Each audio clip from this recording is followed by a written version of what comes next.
There was a famine in the land, distinct from the earlier one that had occurred in the days of Abraham, and Isaac went down to Abimelech, king of the Philistines in Gerar. The Lord appeared to him and said, "Do not go down to Egypt, but camp in this land, wherever I tell you. Sojourn in this land, and I will be with you and bless you.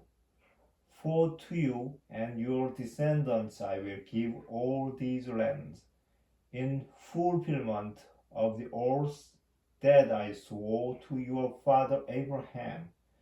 I will make your descendants as numerous as the stars in the sky, and I will give them all these lands, and in your descendants all the nations of the earth will find blessing. This because Abraham obeyed me, keeping my mandate, my commandments, my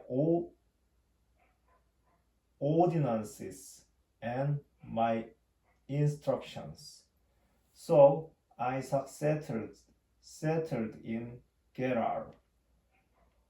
When the man of the place asked questions about his wife, he answered, "She is my sister." He was afraid that if he called her his wife, the man of the place would kill him on account of Rebekah, since she was beautiful.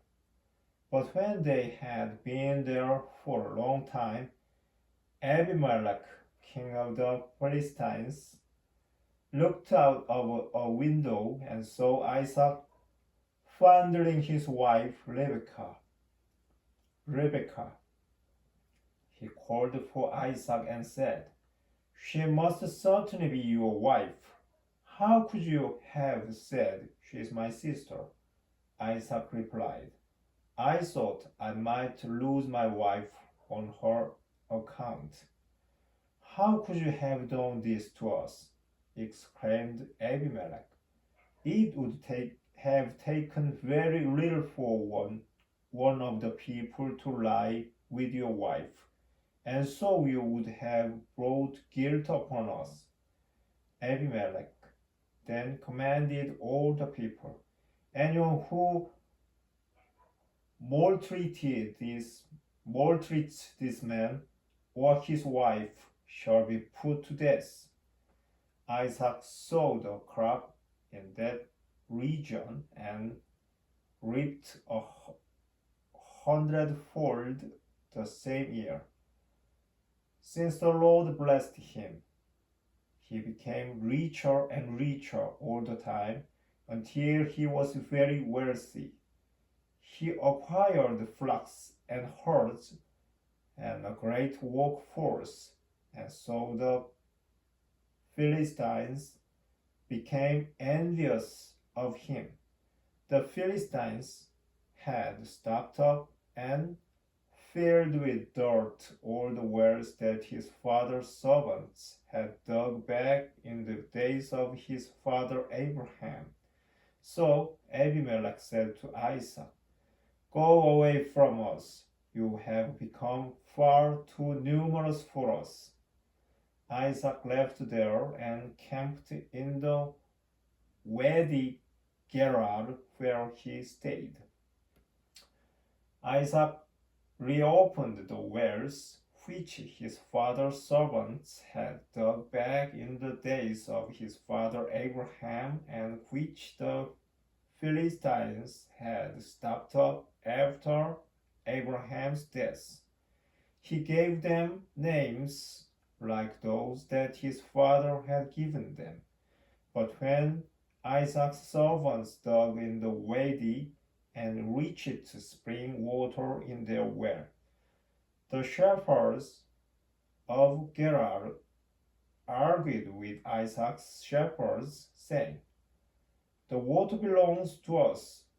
So he named the well Esek, because they had quarreled there.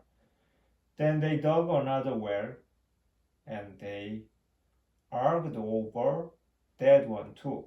So he named it Shitna.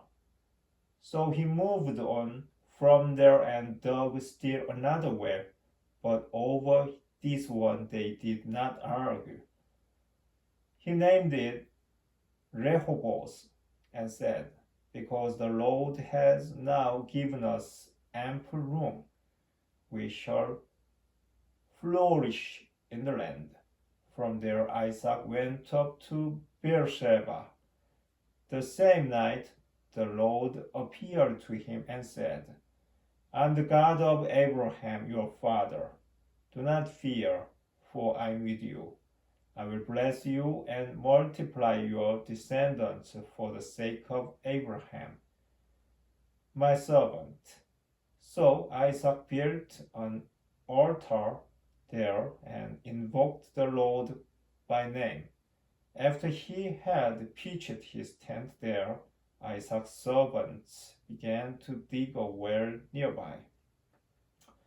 Then Abimelech came to him from Gerar with Ahujahs, his counselor, and Phicol, the general of his army. Isaac asked them, Why have you come to me, since you hate me and have driven me away from you?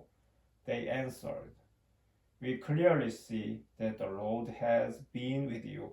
So we thought, let there be a sworn agreement between our two sides, between you and us. Let us make a covenant with you. You shall do no harm to us, just as we have not maltreated you,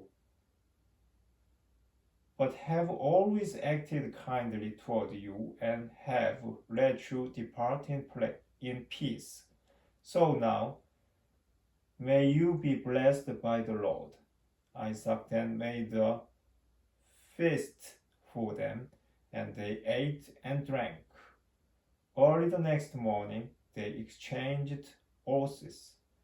Then Isaac sent them on their way, and they departed from him in peace. That same day, Isaac's servants came and informed him about the well they had been digging. They told him, We have reached water. He called it Sheba. Hence the name of the city is Beersheba, Seba, to this day.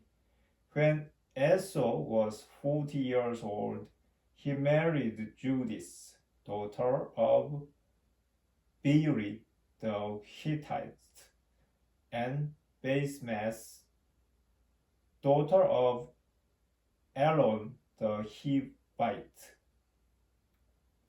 But they became a source of bitterness to Isaac and Rebekah.